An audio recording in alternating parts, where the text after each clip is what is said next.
Assalamualaikum warahmatullahi wabarakatuh. Halo, aku Kak Wira dari Latest Education akan menjelaskan pelajaran ekonomi mengenai materi struktur pasar dan teori produksi. Nah, yang pertama kita membicarakan tentang pasar. Apa sih pasar itu? Jadi, pasar merupakan istilah tempat bertemunya permintaan dari konsumen dan penawaran dari produsen. Jadi, pasar ini bukan berarti tempat fisik, tapi ketika ada permintaan dan bertemu dengan adanya penawaran, maka bisa disebut pasar. Nah, setidaknya pasar memiliki dua pelaku, yaitu rumah tangga konsumen dan rumah tangga produsen.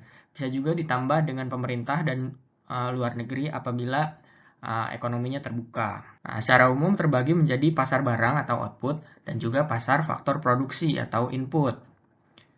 Nah, berikut adalah perputaran barang atau jasa dan uang di dalam pasar. Nah, di sini kita bisa lihat ada pasar output, ada pasar input, dan ada rumah tangga konsumen, juga rumah tangga produsen atau perusahaan. Nah, kalau yang sisi luar kita bisa lihat itu merupakan arus barang. Nah, jadi barang jasa dari rumah tangga konsumen itu memberikan ke pasar input berupa tanah, bangunan, tenaga kerja, atau faktor produksi. Nah, dari pasar input, faktor produksi ini digunakan oleh perusahaan atau rumah tangga produsen untuk dibuat barang dan jasa yang akhirnya masuk ke pasar output. Dari pasar output dibeli lagi atau diberikan lagi barang yang sudah jadi ke rumah tangga konsumen. Nah, yang di sisi dalam itu arus uang. Jadi rumah tangga konsumen membeli barang-barang tadi ke pasar output, lalu uangnya menjadi pendapatan bagi perusahaan. Lalu perusahaan membeli faktor produksi yang didapatkan dari rumah tangga konsumen di pasar input dan memberikan uangnya berupa gaji ataupun upah ke rumah tangga konsumen untuk faktor produksi yang digunakan. Nah, pasar ada jenis-jenisnya juga berdasarkan jumlah penjual. Pasar terbagi menjadi pasar persaingan sempurna dan pasar persaingan tidak sempurna. Nah, pasar persaingan tidak sempurna dibagi lagi menjadi pasar monopoli, oligopoli, dan monopolistik. Nah, apa bedanya? Nah, berikut ciri-cirinya. Yang pertama kita berbicara tentang pasar persaingan sempurna. Nah, karena tiap pasar di sini dibagi berdasarkan jumlah penjual dan pembelinya. Nah, yang pertama harus kita ketahui itu jumlah pelaku usahanya. Nah, ini sangat banyak.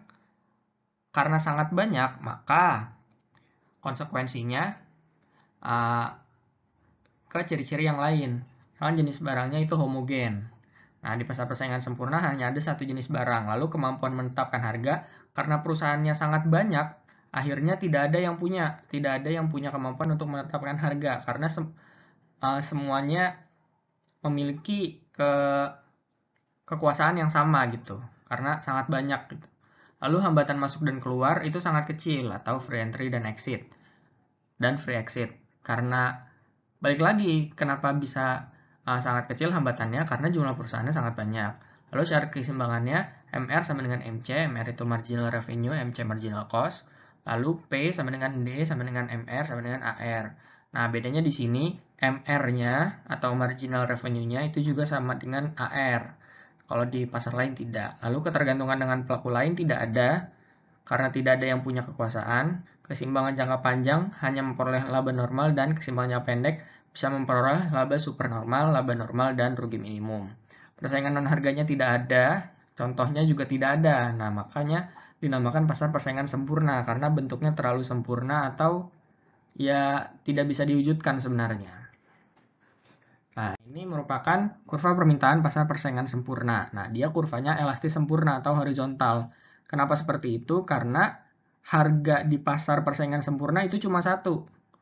Nah, ini kan kalau kita lihat di sisi vertikal itu sumbu Y-nya merupakan harga kan. Pasar persaingan sempurna harganya kan cuma satu. Jadi tidak ada yang bisa mengubah harga. Maka dia berapapun yang diminta harganya tetap gitu. Makanya menjadi kurva elastis sempurna. Nah, selanjutnya pasar monopolistik. Nah, pasar monopolistik yang pertama harus kita ketahui jumlah perusahaannya itu banyak, tapi tidak sebanyak di pasar persaingan sempurna. Nah, jenis barangnya dia terdiferensiasi.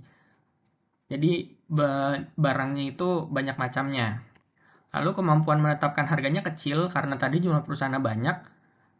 Jadi masing-masing itu hanya memiliki kekuasaan yang kecil. Hambatan masuk dan keluar ini relatif kecil. Lalu syarat keseimbangannya MR sama dengan MC, ketergantungan dengan pelaku lain relatif kecil, balik lagi karena jumlah perusahaan banyak. Keseimbangan jangka pendek bisa memperoleh laba supernormal, laba normal, dan rugi minimum. Keseimbangan jangka panjang hanya memperoleh laba normal. Lalu persaingan non harganya cukup besar. Nah, ini juga ciri-ciri pasar monopolistik. Dia banyak menggunakan strategi marketing seperti iklan, lalu variasi produk, dan sebagainya. Contohnya pakaian, sepatu, makanan kemasan, kosmetik. Nah, ini barang-barang yang brandnya itu banyak, jenisnya itu banyak gitu. Kayak pakaian itu kan berbagai macam, sepatu juga berbagai macam, dan sebagainya. Nah, ketika pelaku pasar itu masuk ke dalam pasar, otomatis dia akan berbagi keuntungan kepada pelaku-pelaku pasar yang lain. Jadi semakin banyak pelaku di pasar, maka keuntungan yang didapatkan semakin kecil. Nah, lalu kita lanjut ke kurva permintaan monopolistik. Dia kurva permintaannya elastis ya, jadi dia agak landai seperti ini. Lanjut ke pasar oligopoli. Nah, pasar oligopoli ini perusahaannya sedikit. Nah, karena perusahaannya sedikit, dia kemampuan menetapkan harganya besar karena masing-masing memiliki kekuasaan yang cukup besar gitu, karena pemainnya cuma sedikit. Lalu hambatan masuk dan keluarnya besar karena pemainnya cuma sedikit, otomatis pemain di pasar tidak ingin ada pelaku lain yang masuk karena bisa mengurangi keuntungan yang didapat pelaku yang sudah ada di pasar. Lalu jenis barangnya homogen dan terdiferensiasi, syarat keseimbangan AMR sama dengan MC, dan ciri-cirinya terdapat kekakuan harga sehingga kurva permintaan patah, nanti juga kita akan lihat. Lalu ketergantungan dengan pelaku lain besar karena pemainnya cuma sedikit. Jadi masing-masing itu kebijakannya berpengaruh ke pelaku pasar yang lain. Keseimbangan jangka pendek sama bisa memperoleh laba supernormal, laba normal, dan rugi minimum. Keseimbangan jangka panjang, nah ini dia bisa memperoleh laba supernormal karena pemain di pasar cuma sedikit. Persaingan non harga ini untuk barang terdiferensiasi ada seperti monopolistik, untuk barang homogen tidak ada. Contohnya, barang terdiferensiasi otomotif dan elektronik, barang homogen semen. Nah, ini pasar oligopoli merupakan pasar di mana untuk masuk ke dalamnya itu butuh modal yang besar, makanya cuma ada beberapa perusahaan saja. Dan makanya hambatan masuk dan keluarnya besar, karena modal yang dibutuhkan untuk masuk ke pasar itu besar. Seperti otomotif kan cuma ada beberapa saja di pasar. Bisa terhitung lah, semen juga ada beberapa saja di pasar, dan sebagainya. Ya, akan dilanjutkan ke part 2. Terima kasih.